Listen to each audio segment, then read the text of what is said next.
bonjour à tous. Donc, c'est aussi un retour du Mathieu, hein, parce que j'étais à Dinafor jusqu'à 2018, en fait, avant de partir au CESBio.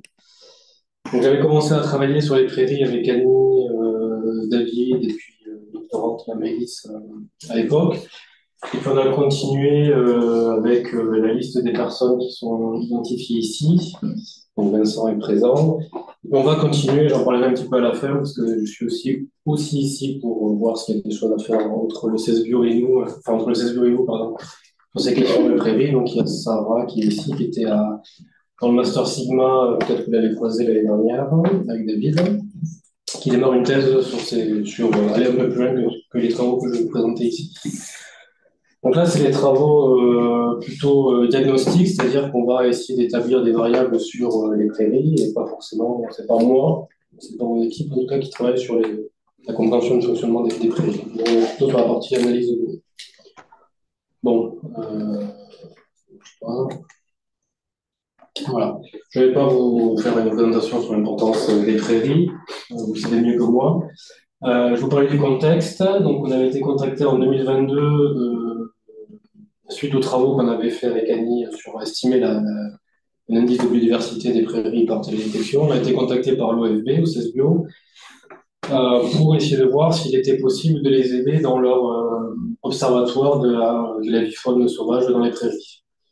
Donc une question qui les intéressait beaucoup, au-delà de la localisation des prairies, c'était de connaître la date de première fauche, parce que pour eux, c'est un indicateur de l'intensification de la gestion des parcelles, et donc intensification implique une diminution de la biodiversité, puisque les nids n'ont pas le temps enfin, les oiseaux n'ont pas le temps de naître ou de s'envoler avant d'être découpés par les gentils tracteurs.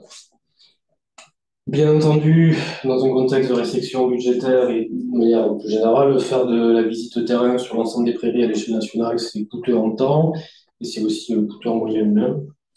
Et donc, l'idée, c'était de voir est-ce qu'on arrive à estimer cette date de première fauche avec des données de télédétection. Et nous, au laboratoire, on travaille beaucoup sur l'utilisation de séries temporelles. Utiliser des séries temporelles longues, un an ou plus, pour essayer d'inférer la date, donc le jour de l'année à laquelle la première fauche a eu lieu. Donc, pour faire ça, on a déjà une certaine expertise du traitement de données de séries temporelles longues, notamment avec Vincent, le produit OZO, que vous devez connaître, la cartographie d'occupation des sols nationale annuelle. Donc, on est parti un peu sur la même idée, et la première chose qu'on a fait, que l'OFB a fait, parce que nous on ne fait pas ça, hein, c'est de collecter de la donnée terrain de manière suffisante en termes de variabilité spatiale. C'est l'objectif, après on n'est pas arrivé forcément à être exhaustif, et en diversité aussi des milieux observés sur la date de fauche dans les parcelles. Donc là, vous voyez, à gauche, c'est la carte des prairies permanentes, RPG, et à droite, les points noirs, est-ce que ça marche? Voilà, ici, les points noirs, vous voyez là. On va y arriver, vous voyez les points noirs. C'est les sites, les zones d'échantillonnage où les techniciens de l'OFB passaient une fois par semaine en voiture et collectaient est-ce qu'il n'y a rien eu, est-ce qu'il y a eu fauche, est-ce qu'il n'y a pâture. Voilà. S'ils passaient assez près de la date de fauche, ils notaient la fauche elle a eu aujourd'hui, ou la fauche elle a eu probablement hier, mais sinon, on disait simplement fauche. Et donc, voilà, sur ces données-là, on a déjà une incertitude, je reviendrai dessus après, mais on a une incertitude de plus ou moins maximum 7 jours entre les interventions observées. Donc, on a 9 sites qui couvrent, c'est les carrés gris là, qui couvrent on a 9 sites qui couvrent 7 tuiles Sentinelle-2. Donc, la tuile Sentinelle-2, c'est le format de diffusion des séries temporelles qu'on va utiliser dans cette étude. Et on a une certaine variabilité spatiale, mais bien sûr qu'on ne couvre pas toute la France. On va essayer de faire des ça. Donc, l'OFB a mesuré à peu près, a travaillé sur 1600 parcelles, donc c'est beaucoup. D'ailleurs, les gens ont fait remonter qu'ils l'ont fait une fois, ils ne le feront pas deux, donc c'est pénible. Et donc, voilà, on a un certain gradient sur l'altitude, et ce qu'on a à droite, là, c'est la répartition de la date collectée, observation de la première fauche. Donc, on a un gros pic autour de la date 165, donc 5 x 3, 6 x 3, 180, donc c'est à peu près mi-juin. Voilà. Et après, on a des événements de fauche très précoces, début avril, mi-mai, jusqu'à fin août. C'est sur la partie, ces événements-là sont assez rares. Donc, on a utilisé ces observations de terrain pour relier le signal satellitaire. Donc, le signal satellitaire, ben, c'est des acquisitions Sentinel-2. Donc, ça, je pense qu'avec l'axe Funk, le travail de David, etc., Marc, vous savez ce que c'est. L'objectif, c'était de relier l'évolution de la réflectance sur une année. Alors, on n'a pas pris complètement une année, on a pris de janvier à fin octobre, essayer de voir si on arrivait, avec ces variables d'entrée, à estimer la variable de sortie qui était la date de première. Alors, je ne rentre pas dans les détails techniques, c'est pas le lieu, mais pour nous, les enjeux, là, c'est de la donnée volumineuse, de la référence directe petite par rapport à la donnée qu'on a traitée. On a les données qui sont irrégulières, puisque là, c'est joli, hein, donc ça, c'est du noir, par ici. Mais j'ai pas mis les nuages. Donc, quand on a les nuages, on voit rien, donc c'est de la donnée manquante. Et puis, en fonction de la zone visée, en fonction des 9 tuiles dont j'ai parlé tout à l'heure, les dates d'acquisition sont différentes. Parce que le satellite, il ne fait pas l'acquisition de la France d'un seul coup. Il y a différentes orbites, donc en fonction des orbites. Les dates d'acquisition sur Toulouse ne sont pas les mêmes que les dates d'acquisition sur Paris, etc. Donc, d'un point de vue statistique, on a des vecteurs de mesure qui sont de tailles différentes et qui ne correspondent pas aux mêmes dates. Donc, ça, c'est mon travail. On est un petit peu dessus, mais pas beaucoup plus. Pour parler un petit peu plus du résultat. Donc, ce qu'on a fait, c'est il y a déjà des choses qui existent sur les dates de Foch à l'échelle européenne qui étaient proposées par le JRC et certains projets de l'ESA, qui étaient des méthodes très simples, qui prenaient un indice de végétation, le NDVI, vous devez connaître, là, qui est très corrélé jusqu'à un certain point à la biomasse. Ils regardaient l'évolution du NDVI, et quand il y avait une chute significative du NDVI, ils disaient, bon, ben, c'est là qu'il y a eu le prélèvement de masse, c'est là qu'il y a eu la Foch. Donc, on a implémenté ces méthodes-là, puis on a regardé les méthodes plus d'apprentissage statistique. Donc, bon, ce qui est décrit là, c'est plutôt les approches classiques de régression linéaire. Random forest, parce que c'est ce qu'on utilise dans Roseau et qui marche relativement bien. Le réseau de neurones plus ou moins profond. Ça, c'est les méthodes standards. Et ensuite, on a aussi utilisé d'autres types de méthodes qui prennent en compte que le signal qu'on observe, ben, c'est du temps. Donc, l'acquisition à T, elle arrive après l'acquisition de T-1, elle arrivera avant T+1. Et donc, il y a un ordre dans les variables, il y a une corrélation. Et que si on a deux acquisitions écartées d'un jour, c'est pas la même chose que si on a deux acquisitions écartées de 5 jours, etc., etc. Ça, c'est des choses qui existent dans la littérature télédétection, deep learning, et on va regarder ce que c'est. En termes d'entrée, là, à partir des données de télédétection, pour tout ce qui est méthode type apprentissage statistique, on a donné les bandes spectrales, donc les 10 bandes Sentinel-2 classiques, là, les 4 à 10 mètres, et les 6 autres à 20 mètres qu'on a rééchantillonnés à 10 mètres. Pour gérer la partie régulièrement échantillonnée, etc., on a fait simple. Pour l'instant, on a fait une interpolation linéaire sur une grille temporelle commune. On sait qu'avec Gozo, ça marche relativement bien. C'est pas le mieux, on fait mieux maintenant. Enfin, vous avez eu Valentine hein, pendant un moment qui a montré qu'on pouvait faire mieux chez nous. Et puis on a décidé aussi d'ajouter la dérivée temporelle, puisque pour nous, la variation, ça pourrait être une information intéressante. Donc, dérivée temporelle, approximation numérique. Pour les méthodes à feuillage, les trucs du GRC et de l'ESA, on a calculé le NDVI sur la grille régulière, et puis voilà. Alors, ensuite, il y avait une question qui se posait, c'est prendre en compte la corrélation spatiale, puisqu'on avait 1600 parcelles, mais qui étaient localisées sur 9 sites, qui étaient finalement très très proches en termes de couverture spatiale, en termes d'étendue spatiale. Donc il y a une grande étendue globale, mais localement, c'était très concentré. Donc, on a regardé les corrélations de Morin, etc. là-dessus. On était à peu près à 30-40 km. Donc, pour pas s'en vite, donc une tuile, c'est 100 par 100. Donc, Morin, 40 km, ça fait un rayon de 80. Pour faire simple, on a sorti une tuile et on a pris les autres. On a appris sur les autres, on a testé sur cette tuile et on a testé toutes les combinaisons possibles de cette tuile. On a fait cette configuration, une tuile joueur, les autres utilisées pour l'entraînement. Donc, sur la carte que j'ai montrée tout à l'heure, ça veut dire qu'on a, par exemple, pris toutes les tuiles qui étaient en bas, puis qu'on a prédit sur la Normandie, etc., etc. Et ensuite, pour estimer l'erreur, on a fait la moyenne des différentes configurations. Les métriques qu'on a pris, c'est des choses classiques. L'erreur absolue moyenne, la racine carrée de l'erreur moyenne quadratique, le R2 qui est plus normalisé, lui. Les autres, elles sont en jour. Et aussi l'erreur maximum pour voir s'il y a des cas où, même si le modèle marchait bien en moyenne, s'il y a des erreurs qui étaient fortes. Voilà, bon, je peux rentrer dans les détails, dans les discussions après plus, mais je pense pas que ce soit l'intérêt aujourd'hui. En quoi on est arrivé voilà, les résultats. Donc, je vais présenter les résultats numériques, après une petite analyse des résultats sur l'influence que peuvent avoir les nuages, les erreurs de collecte, etc., etc. Donc, globalement, là, le R2, on a l'erreur moyenne absolue. Plus c'est petit, mieux c'est ici. Plus c'est proche de 1, mieux c'est. J'ai dit que j'ai touché. Mieux c'est ici, je vais voir. Il y a des autres choses. Donc, globalement, le seuillage, ça marche pas du tout. Donc, ce que vend le GRC, c'est nul, on l'aura dit. Mais voilà. Bah, c'est nul. Je préciserai que c'est nul par la suite, mais voilà, on a un R2 qui est négatif, il n'apparaît même pas ici, et une erreur absolue de 2 semaines. Donc, autant dire que c'est le 15 juin, ça marche aussi bien. Ça marche même mieux parce que ce qu'on voit ici, là, Simple Mean, c'était le truc le plus simple. On a pris la moyenne de toutes les dates de Foch qu'on avait relevées et l'algorithme, il ressortait toujours cette moyenne. On a calculé l'erreur, ben, vous voyez que l'erreur, elle est meilleure que l'étude de seuillage. Donc, seuillage, on va voir, c'est bien dans un cas précis, ça marche dans un cas précis, mais globalement, ça marche pas, surtout pour les dates de Foch. En gros, ensuite, plus l'algorithme est compliqué, mieux ça marche. Et ça marche d'autant mieux que l'algorithme prend en compte qu'on a des séries temporelles, et pas que c'est simplement des échantillons, enfin, que c'est des mesures indépendantes. On a une erreur d'à peu près 5-6 jours, 6 jours. Donc c'est en fait l'erreur qu'on a sur la mesure terrain. Donc après, ça sert à rien de comparer entre toutes ces méthodes-là. C'est le bruit de la mesure, on a fait aussi bien, on a fait le mieux qu'on pouvait finalement.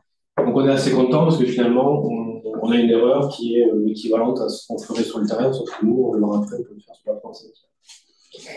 Donc ça, c'était le premier résultat, donc c'était pas mal. Ensuite, on a regardé spatialement ce que ça a donné. Je vais ici. Donc, je ne l'ai peut-être pas dit, mais on fait des prédictions pixel à pixel, et puis ensuite on agrège à la parcelle, en fonction du parcellaire qu'on nous donne, ou pour la production en France, on a pris le RPG. Et on a regardé les types d'erreurs qu'on obtenait seulement sur les parcelles qui étaient labellisées. Je vais faire le simple. Le cas idéal, c'est celui-là. Donc, colonne de gauche, c'est la prédiction. Colonne du milieu, c'est la vérité terrain. Donc, la vérité terrain, elle est homogène sur la parcelle, bien entendu. Et puis, sur la droite, c'est le biais. Donc, c'est l'erreur entre la prédiction et la réalité. Donc, quand ça marche bien, ça veut dire quoi? Ça veut dire que l'erreur est faible et que la parcelle, tous les pixels, ils sont prédits à peu près à la même date. OK? Donc là, je ne sais pas quelle est la valeur, mais si c'est 160, en gros, on est entre 159 et 161. D'accord. Donc là, c'est le cas où ça marchait bien. Ensuite, on avait des cas où on observait finalement deux dates très différentes. Donc ça donnait deux zones très homogènes avec des dates différentes dans la parcelle. Donc on a essayé de comprendre pourquoi. Et l'erreur qu'on a trouvée, en tout cas sur celle-ci et sur quelques autres, c'est que donc ils passaient en voiture. Et les parcelles, il y avait une forte pente, et c'est le cas de celle-ci en fait. Donc la voiture repasse comme ça. Ils voyaient le début, ils voyaient pas ce qui se passait en dessous. Et là, manifestement, en regardant la série temporelle et puis à partir de là, on voit qu'il s'est passé quelque chose avant que eux passent et qu'ils observent autre chose à cette date-là. Donc, ça se voit bien sur cette chose-là. C'est facile à dire a posteriori, mais si tu regardes pas spécialement cette parcelle-là, pour l'instant, on n'arrive pas à le quantifier. Donc ça, c'est les deux cas où ça marche bien, on est content. Là, c'est les cas où ça marche pas, c'est-à-dire qu'il y a une très grosse variabilité de la prédiction à l'échelle de la parcelle. Donc on prédit entre 140 et 180, donc ça ne veut rien dire, ça ne marche pas. Donc ça, c'est des choses qu'on pourrait filtrer a posteriori en disant qu'il y a trop de variance, c'est pas possible. Et là, c'est le cas où c'est peut-être le plus dur à analyser. C'est homogène à la parcelle, mais c'est très faux. Alors là, ce cas-là, il est un peu particulier, on va l'expliquer par la suite, c'est très faux, mais on a des éléments de réponse pourquoi on est dans ces cas-là. Donc vous voyez, là, c'est très sombre, donc c'est une date de Foch qui est très précoce. Donc, je vais revenir là-dessus, gardez ça en tête pour la suite. Donc globalement, les résultats sont bons. En moyenne, ça marche bien. Il y a des cas où on arrive à retrouver les deux modalités de Foch si jamais ils n'ont pas fait la parcelle de manière homogène.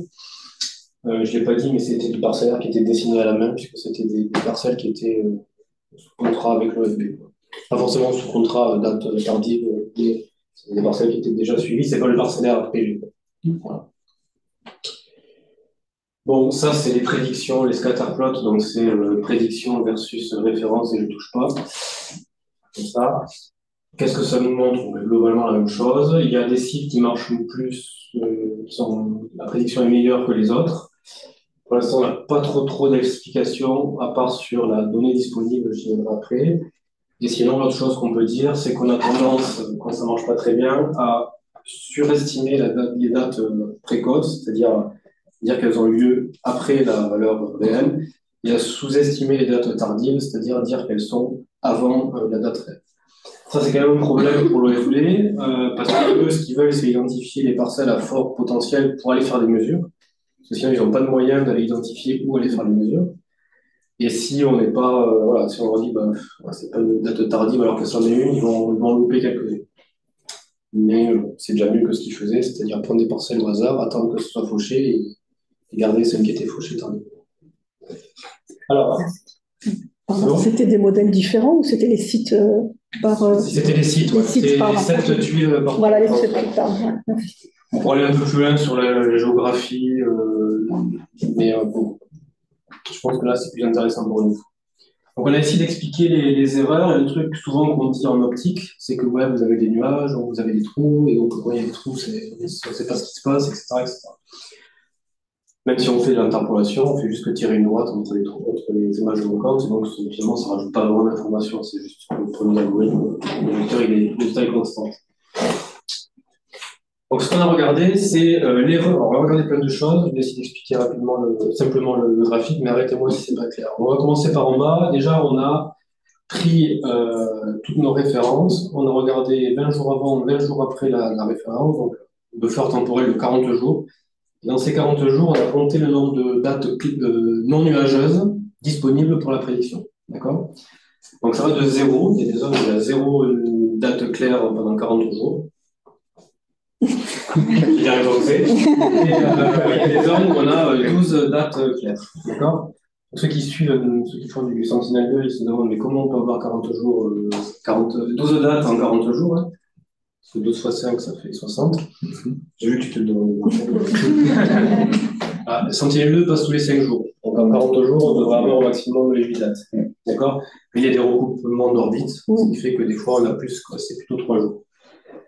Alors, blague à part, donc si on regarde l'erreur absolue moyenne en fonction du nombre de dates disponibles, on voit que quand on n'a pas de date, là on est à 35 jours d'erreur, donc ça ne marche pas, on n'a pas de données non plus. Au fur et à mesure qu'on a un nombre de dates claires qui arrivent, finalement on se voit qu'avec 3-4 ça suffit pour être vraiment autour de la moyenne.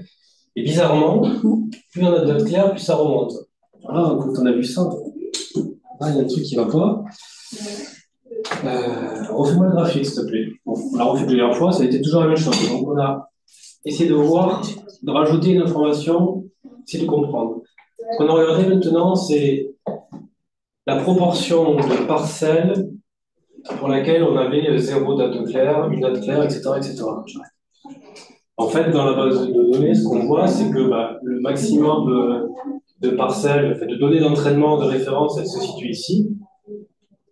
Et que à droite et à gauche, c'est des cas extrêmes très peu représentés dans la base d'entraînement. Donc nous, on minimise une erreur quadratique, une erreur d'entraînement. Si ces échantillons-là et là, ils arrivent une fois tous les 500 ou 100 000 échantillons, l'algorithme va pas trop regarder ce qui se passe. Il va regarder en moyenne. La moyenne, c'est là où il y a le plus d'échantillons, c'est là où ça marche. Donc là, c'est des cas extrêmes qui ne sont pas vus et donc qui sont moins bien appris. Donc déjà, ça explique des erreurs un peu plus importantes. Mais quand même, on a regardé un petit peu plus loin, et en fait, ce qu'on a vu, c'est que ce cas-là arrive très souvent pour les dates et fauches tardives, pour lesquelles on a très peu d'échantillons de référence, même si on a beaucoup de dates. Donc, même si on a beaucoup de dates, si on a très peu d'échantillons pour apprendre, ça ne marchera pas. Et le cas le plus problématique, c'est qu'on a très peu d'échantillons pour apprendre, et on n'a quasiment pas de données dans la zone moyenne. Donc ça nous en dit un petit peu plus. Ce que ça nous dit là, c'est qu'effectivement, on l'avait vu avec les graphiques d'avant, on sous-estime les fauches précoces, on sous-estime les fauches tardives. Globalement, ces zones-là, on les estime mal, avec une très grosse erreur quand même dans les situations où on n'a pas de données d'acquisition optique. Ouais. Tu n'as pas forcément des modèles qui étaient... Alors c'est le meilleur modèle qu'on a pris, celui qui prend en compte l'ordre dans les échantillons. Ce modèle-là, exactement, c'est un modèle, alors je ne sais pas si vous connaissez tous, c'est des modèles qui utilisent de l'attention, deep learning. Donc l'attention, qu'est-ce que ça fait? C'est un peu comme les approches de lasso, etc. C'est parmi les 100 variables que j'ai, ça va sélectionner un petit nombre pour faire la prédiction. Par rapport à un lasso, l'attention, ça adapte ce petit nombre par rapport à la donnée d'entrée, c'est pas le truc qui est fixé globalement une fois que le modèle est appris. Donc, ce qu'on peut faire avec ce type d'algo, c'est aller voir en moyenne, je vais expliquer tout ce truc-là, essayer d'aller voir en moyenne quelles sont les dates les plus importantes, quelles sont les périodes de l'année les plus importantes pour faire la prédiction. Au début, on s'est dit, comme c'est adaptatif, mais ce sera sûrement pas les mêmes dates pour les prédictions précoces. Donc, ce truc orange là, ça représente des intervalles de dates de référence terrain. Donc, c'est notre échantillon qu'on avait là, on l'a découpé en 8, pardon. D'accord, c'est clair ce que c'est là? Ça, c'est l'ensemble des. On a fait la prédiction avec le meilleur modèle là. Pour, ici, c'est l'ensemble des parcelles qui avaient une date de choix comprise dans cet intervalle. D'accord?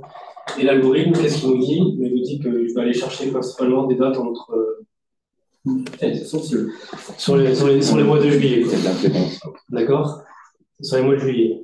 Alors l'algorithme, il a plusieurs têtes, donc il a plusieurs têtes d'attention, mais globalement, ce qu'on voit, c'est que bon, déjà, quelle que soit la date à prédire, grosso modo, il va aller toujours chercher, je recommence pendant toujours chercher les informations en juillet, d'accord? Quelquefois, il va aller chercher de l'information en début de cycle, mars. Et que globalement, pour lui, l'information pertinente pour dire quand est-ce qu'a eu lieu la fauche, c'est juin-juillet. Voilà. Là, pour l'instant, on n'est pas capable de dire est-ce que c'est parce que l'état de la végétation, à ce moment-là, permet de dire il y a déjà une fauche, la fauche est maintenant ou la fauche va être après, ou si c'est parce que dans cette période-là où on a le plus de nuages et le plus de données d'entraînement, pour l'instant, on n'est pas capable de discerner. Mais voilà ce que ça veut dire. On n'a pas fait tourner l'algo en révisant la donnée juin-juillet, mais les travaux qu'on va entreprendre avec Sarah, ça va être justement de ne pas travailler sur le profil entier et de travailler plutôt sur les intervalles. Dernier point pour expliquer pourquoi le seuillage, là, ça marche pas bien. Notamment, ça marche pas bien pour les fauches tardives. Alors, le seuillage se base sur l'idée qu'on va voir une diminution brutale du NDVI. NDVI, c'est la biomasse verte de la parcelle. D'accord? En fait, donc, ce que j'ai tracé là, c'est 3 parcelles, c'est 3 NDVI. J'arrête, hein. C'est 3 NDVI de 3 parcelles différentes. Le vertical rouge, c'est la date de fauche observée. D'accord? Donc, c'est une date tardive. Là, on est à 195 et quelques jours de l'année. Et ce qu'on voit, c'est que la sénescence, en fait, elle a déjà eu lieu. Et donc là, tu peux couper, mais tu vois pas de diminution. Donc, la fauche, le feuillage, pardon, c'est nul. Globalement, c'est nul parce que spatialement, c'est très difficile à calibrer la valeur du seuil, ça change tout le temps. Et c'est surtout très mauvais pour les fauches tardives, ce qui intéressait l'OFB. Et ils étaient venus avec cette idée aussi, ouais, si on fait un seuillage. Donc le seuillage, ça marche bien pour ce qui est précoce, mais peut-être début mai, quand il y a encore beaucoup de biomasse. Mais quand on cherche des choses qui se passent après et qu'il y a eu début de sénescence ou de jaunissement de la parcelle, ça marche pas. Et par contre, ça explique aussi peut-être pourquoi l'algo là qui marche le mieux, il allait plutôt chercher de l'information sur cette période-là. Bon, après, on a produit la carte France entière. C'est beau, hein. Merci. Je ne sais pas quoi dire de plus. D'habitude, les gens applaudissent. Tout est disponible sur le lien là. On a découpé par département en polygones, et donc on a fait les polygones du RPG, phase 18. On a fait une petite séparation, classification automatique entre prairie de fauche et prairie de pâture, parce que tout ce qu'on a fait ne s'applique pas sur la pâture. D'accord. Cette classification, elle est un peu rapide. C'est pas grave parce que nous, si besoin, on peut fournir la donnée sur n'importe quelle zone que vous avez besoin. Mais là, pour diffuser le produit, pour la publier, on a pris le classe 18, on a séparé fauche pâture avec un algo classique automatique. Et après, on a pris la valeur moyenne des pixels à l'intérieur du polygone pour diffusion. On a dit, Vincent, tout ça est découpé à l'échelle du département. Voilà. Alors, normalement,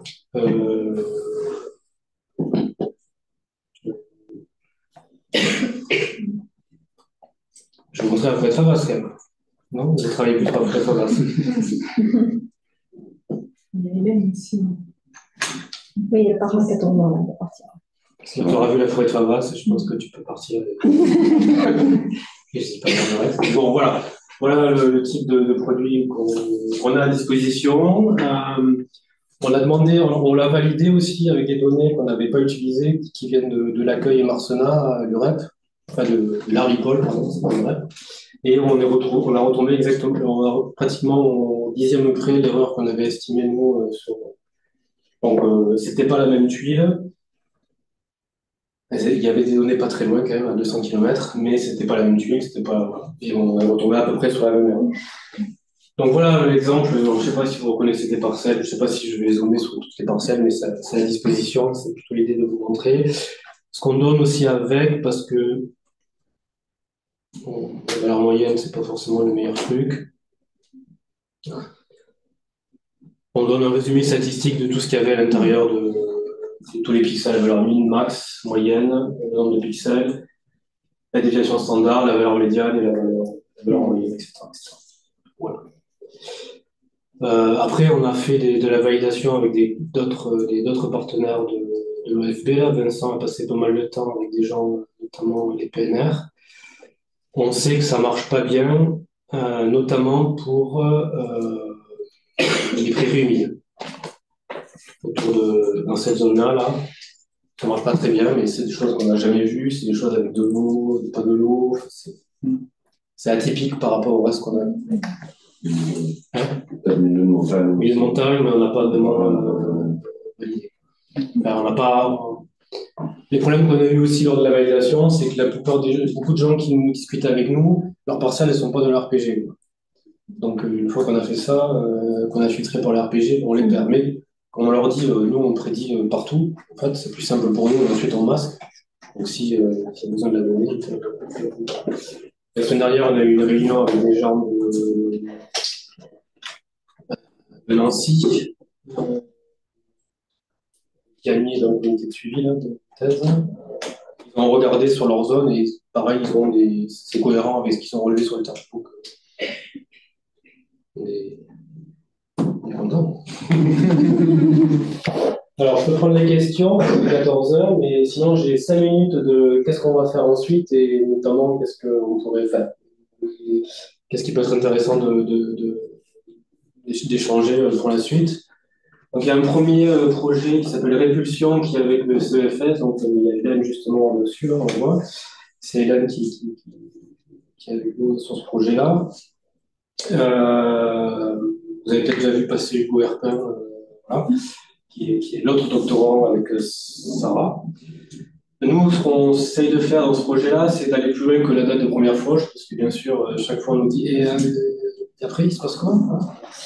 Est-ce qu'il y a une pâture, etc. Donc là, on va essayer de prédire depuis 2016, donc depuis que le satellite qu'on utilise a été envoyé en orbite, à l'échelle de la semaine, les événements. Est-ce qu'il y a eu une fauche, est-ce qu'il y a eu une pâture, est-ce qu'il y a eu rien du tout. Et puis, s'il y a eu fauche pâture, on va essayer d'estimer une intensité liée au prélèvement. On va essayer. Je ne sais pas si on a réussi. Et après, l'OFB pousse beaucoup de relier cette trajectoire de pratique sur des liens avec les services. Voilà. Actuellement, et ça, Sarah, elle adore, on est en train de collecter toutes les bases de données qu'on peut. Donc, toutes les unités expérimentales de l'INRA, Tarbicole, Lusignan, Mirecourt, Normandie, la plaine de Gros. Je ne me souviens jamais du nom il y a des gens qui ont des prairies dans les marais salants, justement, à Wannabé. Bon, ils avaient tout été sur un cahier, donc je ne sais pas quand est-ce qu'on aura la donnée, mais bon, on collecte tout ça, on commence à mettre tout ça, ça a mis tout ça en forme. Voilà le genre de données terrain qu'on a, c'est-à-dire par semaine. Ça, c'est la surface en parcelle qu'on a comme référence en 2019, avec un événement de pâture ou avec un événement de fauche. Donc on essaye, là c'est ce qu'on a en 2022. Donc en 2022, l'OFB, comme il passait tous les jours, c'était systématique, c'était pas je fais une intervention, je le note. Ça, c'est plutôt les unités INRA qui font comme ça. Là, l'OFB passait tous les jours, on a fauche pâture, et il ne s'est rien passé. Donc ça aussi, pour nous, c'est des exemples négatifs, c'est important. Et voilà, une autre année. Donc, si vous connaissez des gens qui ont des données depuis 2016 avec ce type d'information, ou qu'on peut transformer en type d'information comme ça, donc pour l'instant, on a des données qu'on peut utiliser pour l'entraînement, c'est-à-dire on sait que c'est cette semaine-là qui s'est passé l'événement, ou à peu près que c'est cette semaine-là. Ou des données qu'on va se servir pour validation, notamment les gens de Nancy, eux, ils ont des parcelles avec des accords de fauche tardive, ils ont une vérification, ils savent pas quand est-ce que c'est fauché, mais ils savent que c'est fauché après tel jour. Et ça nous aide aussi à valider les prédictions a posteriori en disant, bon, ben, on prédit après tel jour, c'est cohérent. C'est ce qu'on a fait avec le PNR Koskersi, où ils avaient plein de parcelles en MAEC, et ils nous ont dit que oui, c'est cohérent par rapport. Voilà. Ça, c'est le premier projet, donc gardez ça en tête. Le deuxième, c'est avec Julien Potier de l'UREP. Alors, c'est un peu plus prospectif. L'idée, c'est d'essayer de voir si on peut coupler des modèles agronomiques de croissance de végétation avec de l'apprentissage automatique et des données de télédétection. Bon, je passe la partie, je fais un projet, mais en gros, l'idée, c'est d'enlever la dépendance aux enquêtes de terrain qui sont dures quand on a ces modèles-là, qui limitent ensuite l'application du modèle aux zones où on n'a pas d'enquête de terrain. Donc là, le modèle de Julien, donc c'est un modèle parcimonieux, il n'y a pas beaucoup de paramètres. Donc là, j'ai mis les principaux. Et en fait, bon, vous savez lire, mais oui, déjà, il y a deux types de paramètres qui sont estimés par terrain, qu'on est en train d'estimer avec Sarah. Donc l'idée, c'est d'arriver à injecter ces paramètres dans le modèle et se servir du modèle, qui est un modèle d'évolution temporelle, pour caler nos observations d'un an sur ce modèle-là. Et une fois que le modèle est calé, retrouver les paramètres liés à des propriétés ou à des traits fonctionnels des communautés de la parcelle. Donc là, l'UREP, c'est quand même agronomie, hein, Frédéric, une production fourragère, on va dire. On avait discuté avec Annie, elle a râlé parce que c'était production fourragère, mais je dis, file-moi un modèle, hein, tu vois. Mais voilà, c'est la suite. Et donc voilà, les travaux de Sarah pourront s'intégrer aussi dans ce genre de choses. On va essayer de rajouter le plus possible la donnée de télédétection pour coller ces modèles. Et j'ai